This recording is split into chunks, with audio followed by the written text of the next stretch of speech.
Hi, everybody. Welcome to Conversations with Calvin, We the Species. I'm smiling now because Jodi and I were just talking for an hour.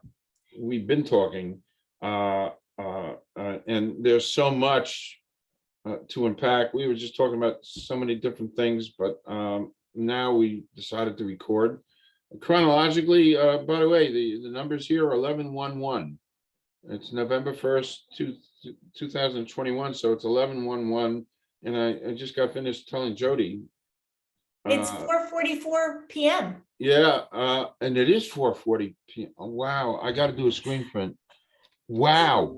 By the way, that, who can make this stuff up? My goodness. Wow. So it's 4:40 p.m. and it's 11/11. And that must mean something in the scheme of things. So Jodi and I met in the wonderful place called social media, and there's so much to Jodi, her life. I spent some time before watching her Tedx talk. We'll talk about that. I'm going to shortly introduce formally Jodi, but I always like to read the title so I don't get anything wrong. You don't have to. Well, it's Jodi O'Donnell-Ames, ALS, Lou Gehrig's disease support and Hope Loves Company, an entity that she created. She's an author, teacher. She does exercise, conscious eating, an empowerment coach, a speaker, and a graduate of the College of New Jersey in '88.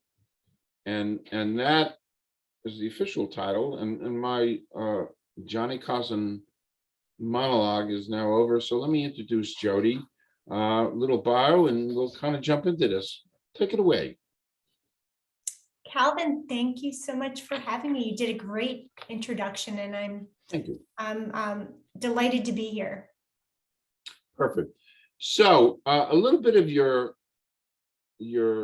life story. I mean, even going back to the time you wrote poetry. I did my research. Are you referring to my geeky childhood? Hey, I think that's great. And you discovered something about yourself way back then. Yes. This wonderful word, which is you, an empath. Talk about that.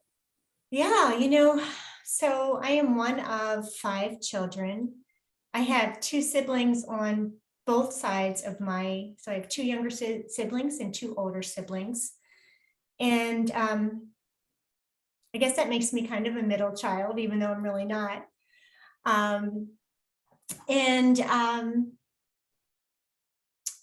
I was very sensitive, always very sensitive growing up. I wrote poetry, I observed things, I cried at commercials, I looked at things differently, where all the other kids were just kind of moving right along and doing things. I had almost a writer's perspective and was reflective about many things, and always needed my time, my solitude time, my time to be by myself and to think about and to, as I said, reflect and think about my life and where I was going and all those good things. Okay. And I never had a word for it until I was in my 40s. And as you mentioned, when I did my TED talk, my TEDx talk, Living a Life with Purpose, that's when I started to understand the difference between a highly sensitive person and an empath, and recognize that I've always felt things strongly. I've also, smells, lights, sounds have always been something that have affected me as well. But you just go through life and these things seem normal and you don't know. So I didn't know what an empath was until I was 47. Wow. So a big part of the energy of your life starts out with Kevin, and the whole thing of ALS and all of that has taken you down such an amazing pathway, using the powers of. I'm going to actually go back even further because you don't know this story, and I'm going to share it with you. So when I was 12 or 13 years old, something happened, something uncanny, we were not expecting it. It was May 23rd, 1979. And I had this crush. His name was Billy Carr. He played soccer. He had blonde hair and blue eyes. I called him my Leif Garrett. Once in a while, he would walk me home from school and carry my books because he lived close to my home growing up. He was 1 year older and far more cooler than I ever was. So, I know there was no hopes for us, but I really appreciated him. He was just sweet and kind and athletic and adorable and all those good things. So I had a crush on him. On May 23rd, 1979, at Palmar Middle School soccer field, there were children playing baseball, soccer, playing around, and I was one of those. I was there with my girlfriend, Debbie, and Billy was there with his friend, Tim. It was a sunny day, and out of nowhere, lightning hit that field. And everyone on that field fell, including myself. Wow. And I remember brushing myself up, getting up and saying, oh my gosh, what just happened? And I was laughing because it was so shocking and so powerful that no one knew what it was immediately. And that's when I stood and I saw Billy and Tim. I knew what it was because Billy had been hit and struck and killed by lightning. So that whole experience, wow, really was the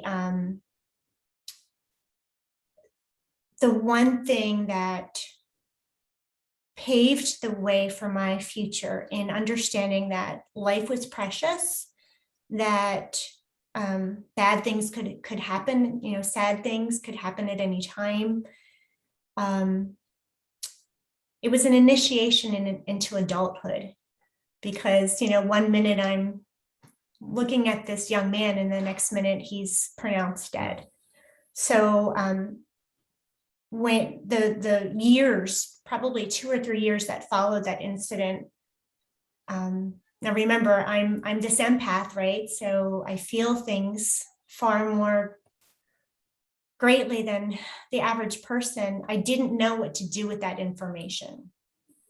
And finally, it was a catalyst for me helping, because when I could take that experience and put it somehow, some way into use, it enabled me to feel better about it. There wasn't anything I could do to change the situation, but we had there was a Billy Carr Memorial Scholarship, and then the Billy Carr Memorial Field.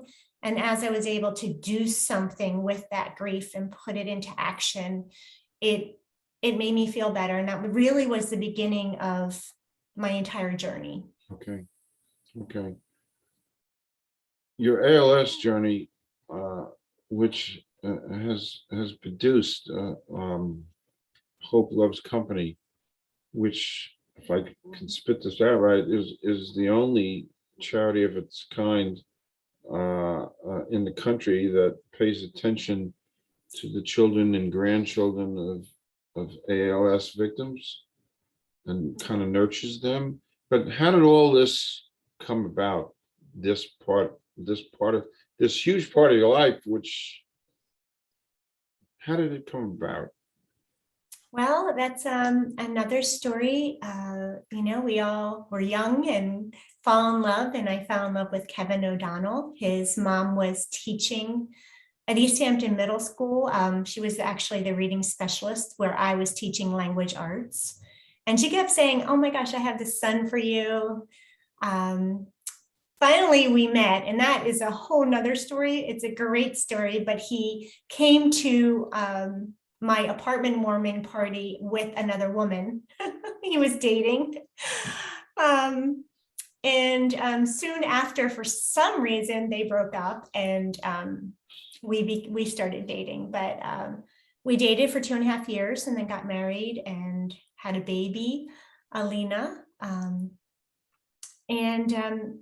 Very soon after Alina was born, symptoms of ALS began.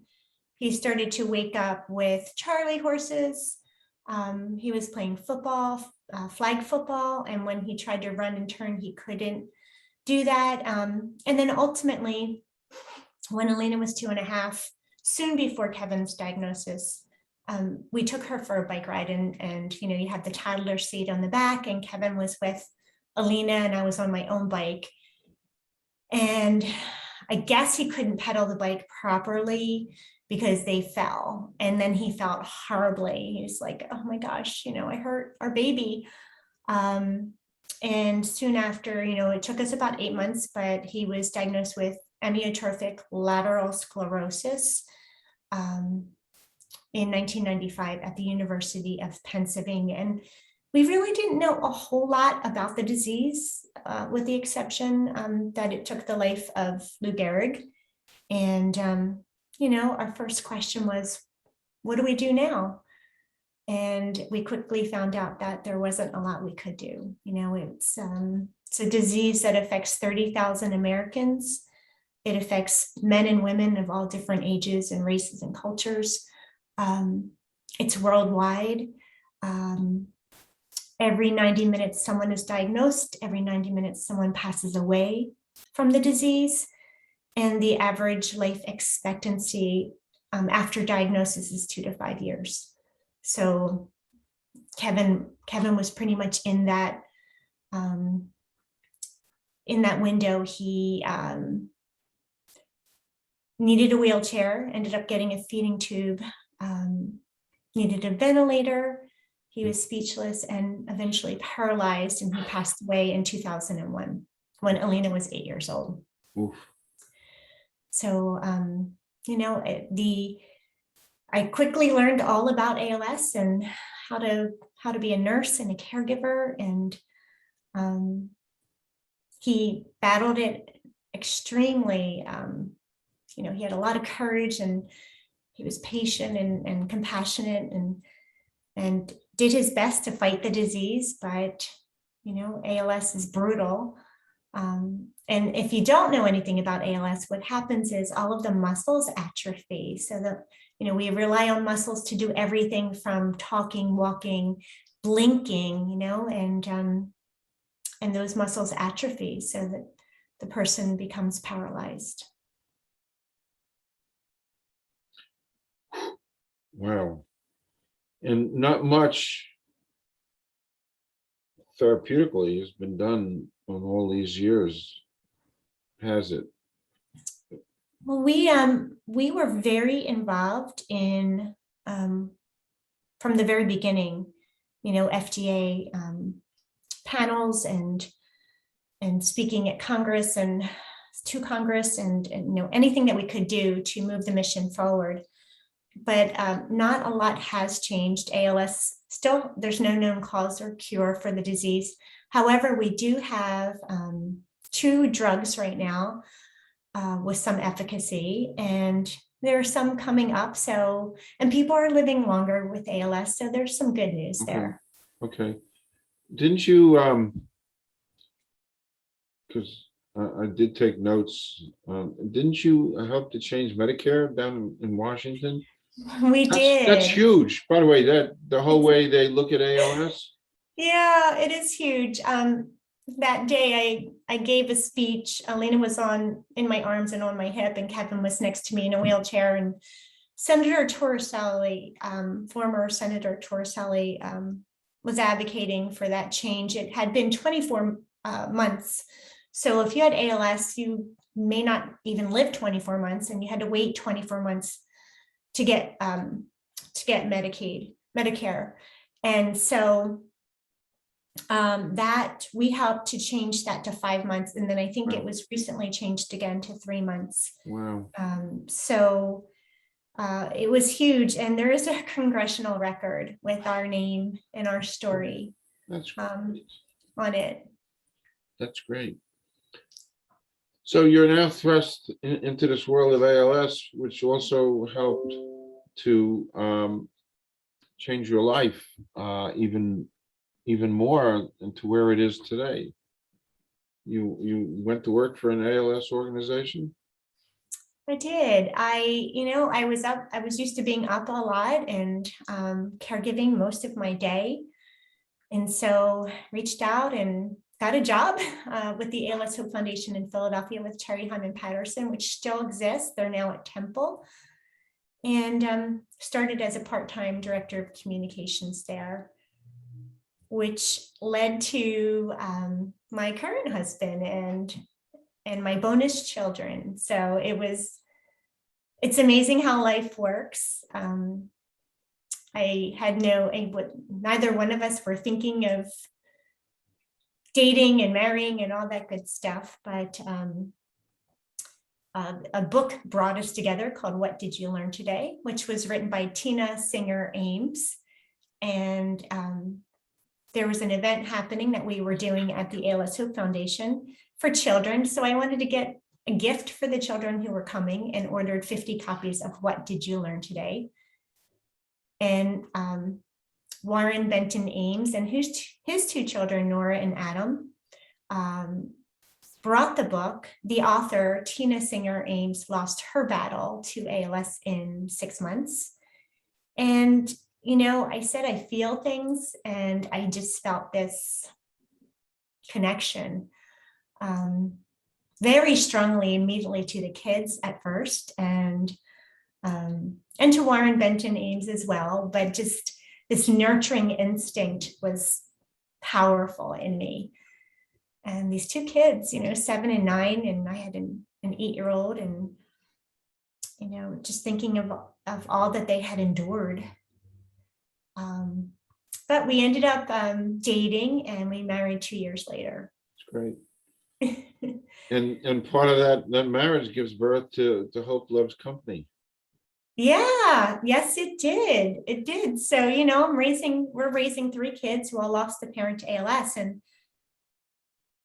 my brain is in a very active one. And I just started thinking, there are no resources in place. And while organizations do recognize that there are children,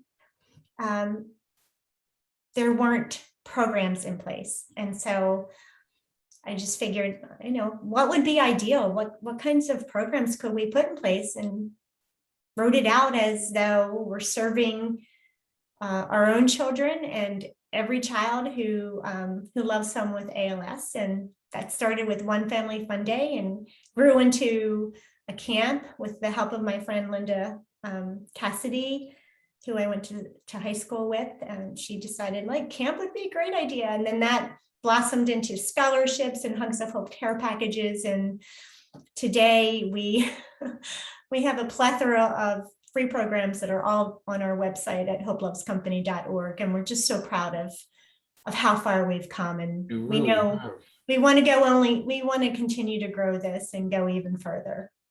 You have 15 camps, right? We've run about, I want to say to date, we've probably run 36 camps. Wow. And we've run 6 across the nation. Wow. Annually, and have 1 virtual. And we have, like I said, parent support groups and children's support groups online.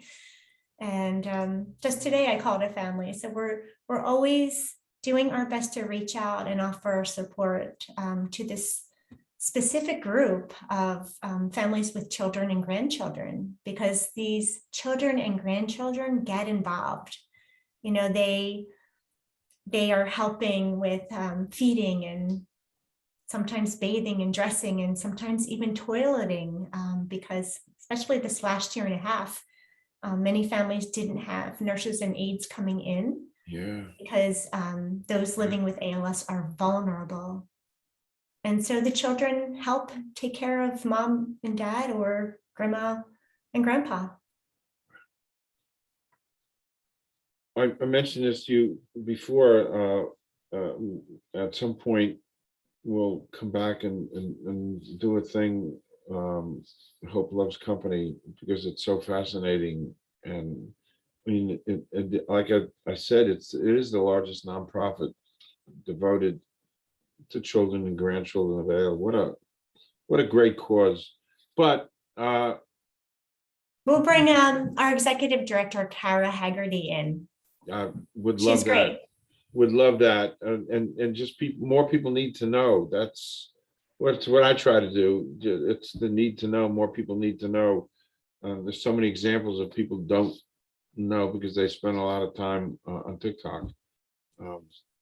And so people do need to know the kind of work that you're doing and Hope Loves Company does. Right here in New Jersey, right? Right here in New Jersey. That's right.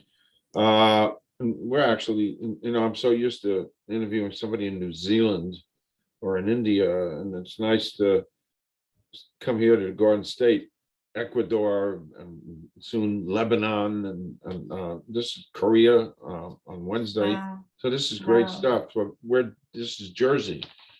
This is Jersey, yes. So there are more levels of depth, DEPTH, depth to you.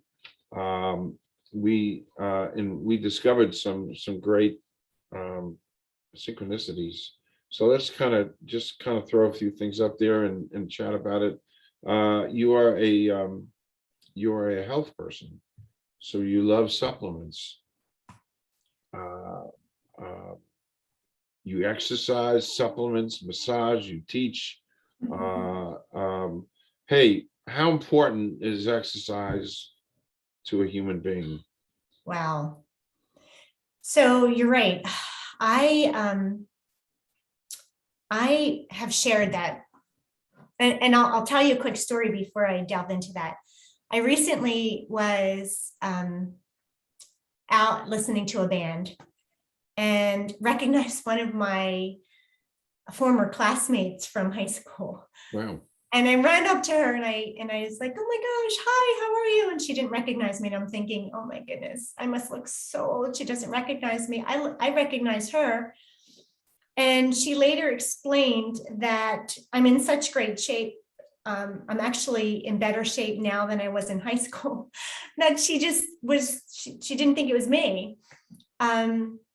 So in high school, I had a few more pounds on me. I was athletic, but I wasn't in the shape that I'm in now.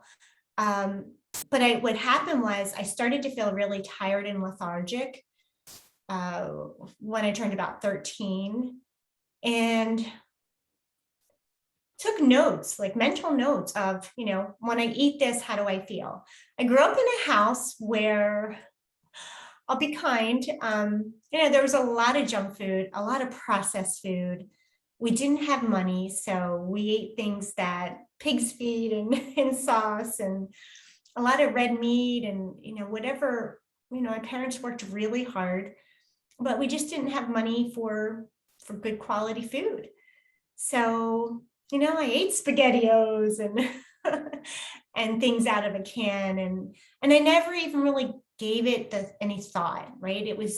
I was hungry and I ate, and I'm grateful that I had that food. But I got to be a certain age and recognized that I was having reactions from those things that I was eating. And I just took notice, wrote this down, and then started slowly avoiding the things that I reacted to. So typically, it started with red meat, done. Then it was pork, done. Then it was chicken. And by the time I was, by the time I had Alina, I was back to my weight within 8 weeks of having her. So 2 months, even while I was pregnant with her, I rollerbladed, I ran. I just felt so much better exercising consistently, being aware of the food that I put in my body, avoiding processed things. You know, I stopped candy and soda and junk food. I just stopped it all. And it really wasn't that hard. And something that I tell people who think, wow, how did you do that? I give them this goal. And I will come to your house and do this for you as well. But my goal is this, you know, if you're used to eating a bag of potato chips, for example, your tongue, you're not really aware of how salty they are. Your taste buds they're jaded, you know, they're really salty, but you don't realize that. But if you avoid processed food for a month and then go back and have one, you can't believe how salty it is. And you're also going to be thirsty and you're going to get swollen and you're going to recognize. So the thing that I do share is that the cleaner you eat, the more sensitive you are.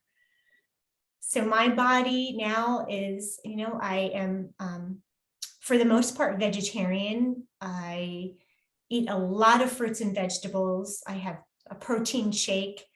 And every once in a while, you know, a few times a year, I'll have a little bit of fish when I feel depleted, maybe some salmon or, you know, something when I'm out.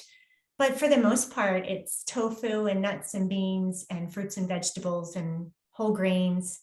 And I feel so much better. I'm almost 56. I'm two months shy of being 56. And I have a lot of energy. I just feel great. And I didn't feel great when I was introducing all these, you know, canned and processed foods to my body. I felt sluggish and tired and I didn't feel great. So I definitely feel much better.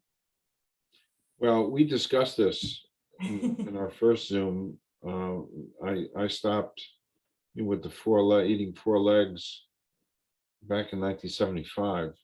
I couldn't do the vegan thing because I was fighting a mother and my wife who needed diversity in diet. So we compromised. I became an official flexitarian. So I do a little fish and chicken. But the bottom line is, I want to be a poster boy for what you're talking about, Jodi. Yeah. Putting good stuff into your body. As I mentioned to you, I mention it whenever I can. I'm walking around with no coronary artery plaque. Zero. Exactly. And, you know, I want to share with you because this is why I do this. And anyone can do it. Once you get your body acclimated, you can do it. My husband and I we were in Chicago to be on the Whitney Reynolds show. So we were there. We were there for 4 days. That's going to be released in January. Then we came home. We were home for a few days and then we went to Hawaii and we're there and came home and then immediately went to Georgia, flew to Georgia to help with Camp HLC with Hope Loves Company. And, you know, someone might say, oh my gosh, that sounds exhausting. It was invigorating. We had a great time. We had the energy. We didn't miss a beat. We had no jet lag. And, you know, there's something to be said. Food can be a poison. It could be a slow poison, or it could be the fuel that gives you energy, you know, and I believe and I look at food as energy. It is direct energy. What I put into my body is direct energy. And like your mom, my mother is 88. And, you know, I know it at Thanksgiving, she'll be like, what part of the turkey? She refuses. She refuses to accept the fact that I don't eat meat. And she always says, you're too thin, you need to eat meat. But I feel great being, you know, at the weight I am. And to me, that's all I need to know. This functions. Yeah. This functions great. I mean, you're so on top of your game because, you know, I think we were put on this earth to go 150 years. I think we had all the you know, the internal ingredients to go 150. We just mess it up. That's interesting. That's what I had heard that a long time ago, that we're built for 150. We just, we just messed it up. I mean, I think tortoises go a long time, and Yeah. other animals go a long time. We mess up with everything about our lives. Listening to you, I get so invigorated, because the things you're talking about, I believe in myself completely. You you have a podcast that people should listen to. Can you talk a little bit about the podcast? Thank you. I'd love to talk about it. So it's called Gratitude to Latitude, Stories of Resilience and Hope. And I'm hoping that you'll be a guest. We're journalists, right? I'm a writer. I have a couple books and I want to write a third. I've started it and then put it down, and I need to get motivated and finish that book. But my mind is constantly curious, and I'm a people person. So Calvin, when I met you, I'm like, oh my gosh, I need to know more about Calvin, what he's up to. I love this, We the Species. Where did he get that great picture, the logo, the idea?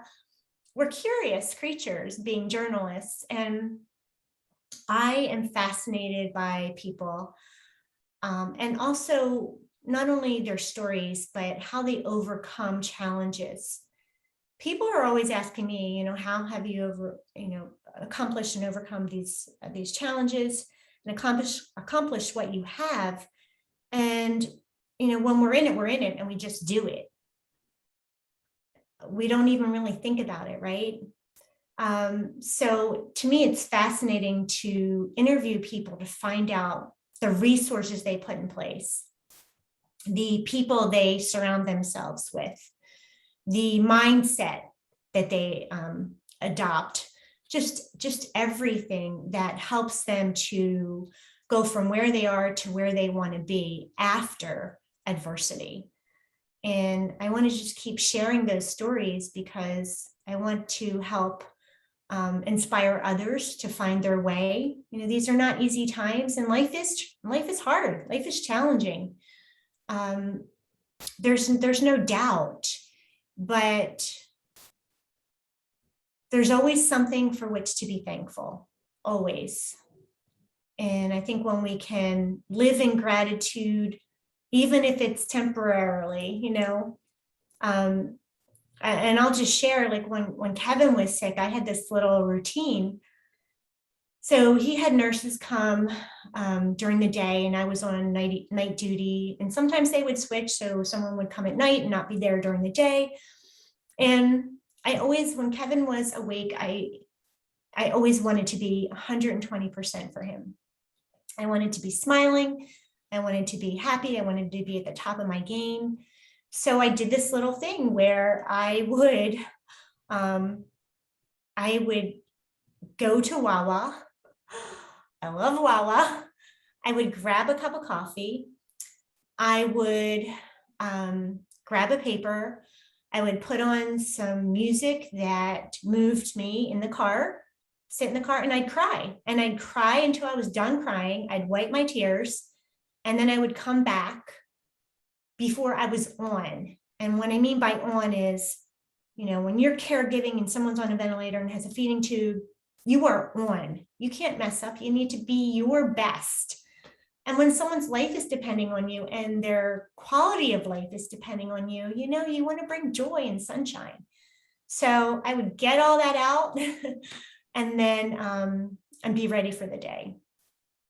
So that was just one example. And, people share their little hacks with me as well, the things that they do, whether it's quotes or books or people or verses. We all need to find our whys and our resources because they're out there. So inspirational. And listening to you, looking back at some of my stepping stones, what you're talking about really works if you let it. The inspiration. There was something I wanted to ask you about. somebody who has what would you tell somebody who has a dream, but they're stuck? It's also kind of tied in.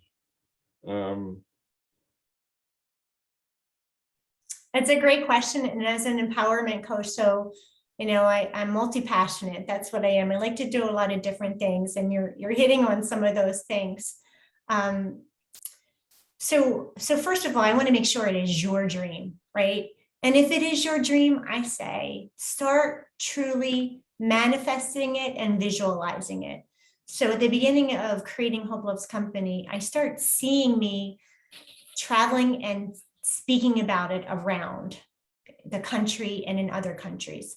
When we talked about our programs, I envisioned them from the beginning of the program to the end. And I looked at it as a whole process holistically, not just, oh, well, let's have a scholarship. No, what would the scholarship look like from beginning to end? And, who's it going to be for? And how will it be different than the others? So really allow yourself to dream, envision it. And then one of the things that I talk about is prepare to strategize and work.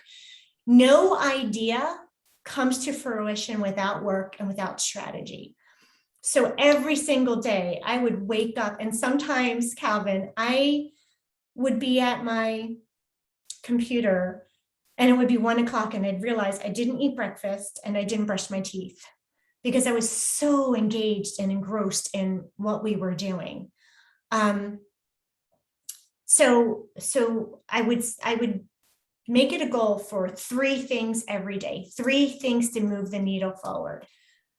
Reaching out to someone, putting a post on social media, creating a new document, something every day to solidify this dream and this journey and make it a reality.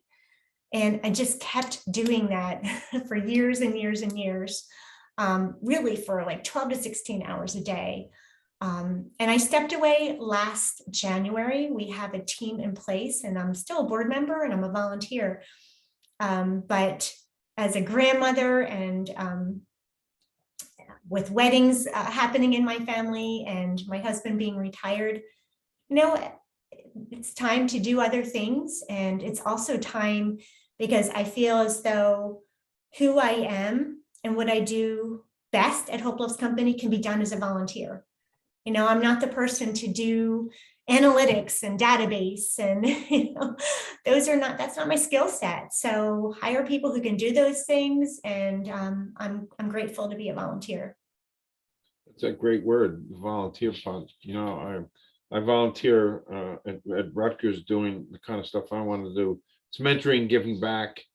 It kind of changed my life. I know I can help students. It's and you talk about it. This what we've talked about now. You could call it navigating life. Dealing with dreams and empath and pushing yourself and dreaming. I mean, it is navigating life. So that's what I wanted to teach. Yeah, I think it's an evolution, right? We change. Our experiences are constantly changing us. They're molding us. We are constantly growing. If we are awake and we are in touch, we are constantly growing, and life isn't exciting. So I just find that I'm open to all things. Every day I'm open to learning new things, trying new things, meeting new people, and just being the best I can at my age and being of service while simultaneously welcoming new experiences. And you said a key word, evolution. Since I have almost exactly 2 decades on you, and listening to you and looking back, most of who and what I am began just a decade ago. And I use the word all the time, Jodi, evolution, because it is an evolution, and it's almost like you don't even plan. It just evolves, and you just kind of go along with the stream. or the Delaware River. You go along with the stream of the river, and you kind of evolve. As we wind down this particular segment, because what we've learned about each other, we can go on for hours, literally, and we will. Absolutely. Continued. Out of all the things we talked about, the exercise, and everything, you also do, and I'm always fascinated by this, massage. I do. And I haven't done it a lot, but it's a wow to me. So one of the things, and this again, when we pay attention to who we are, big part of my podcast, one of my questions is, who were you when you were young? Right? You are your most authentic when you're young, when you're little, before someone says you can't do that and you won't do that, and that's too challenging. So I've always been, I love to hug people. So with Kevin, when he was sick, when he was paralyzed, and as I said, speechless, and had a feeding tube, and was ventilated, right? There's not much he could do, but intuitively, when he would get anxious, I just intuitively started to massage him.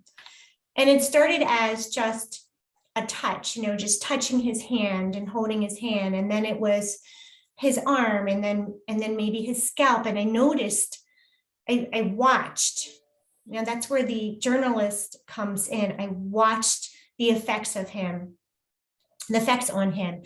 And I noticed that his breathing was slow. And I noticed that, there was less agitation. So I intuitively started massaging him, and I'm 96 pounds and 5'1". So I could actually, in his hospital bed, kind of work around him. And so when Kevin passed away, it was the first thing that I did is I went to massage school. And to me, it is, the body, as you know, has many systems. And through massage, you can decrease the heart rate. You can decrease stress.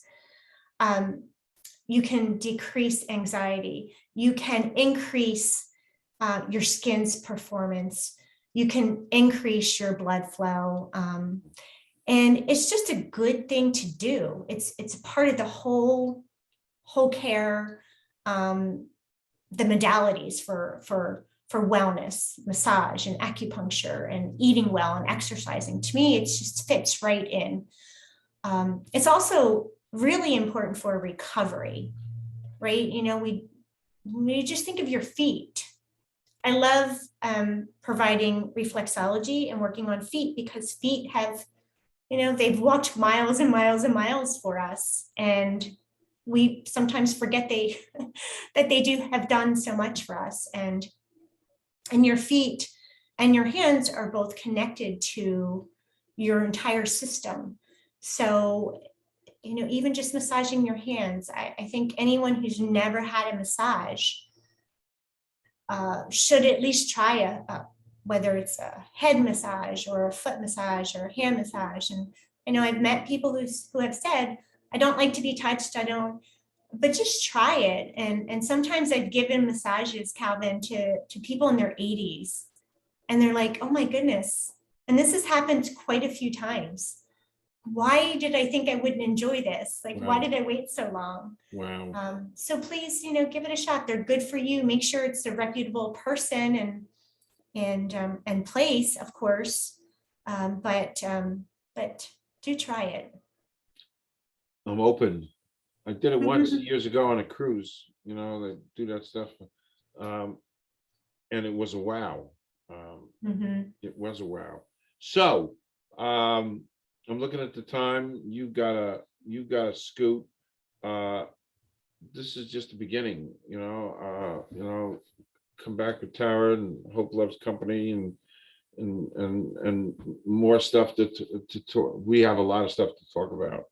So we sure do. Yeah, we do. So I'm so grateful that I reached out to you and that you reached right back out. I've listened and watched some of your most recent shows. I love what you're doing. So thank you so much, Calvin. Thank you. There's one of my movies I love to watch often enough. It's going to sound terrible. The Terminator. I know it well. Actually, it's not the Terminator. When he says, "I'll be back." Well, I'll be back. Part, we'll be back. That's one thing I'm going to use. We'll be back. And then there's another movie, a Clint Eastwood movie. He plays Dirty Harry, and I'm kind of stretching it out a little bit when he says, "Make my day." This is what you did. Oh, well, you are so kind. Yes. This is just the beginning. It is just the beginning. So I really want to thank you so much, Jodi. To be continued. You did make my day, and we'll do this again. Thank you. Thank you. Right back at you. Thank you, Calvin. Take care. I'm just looking for the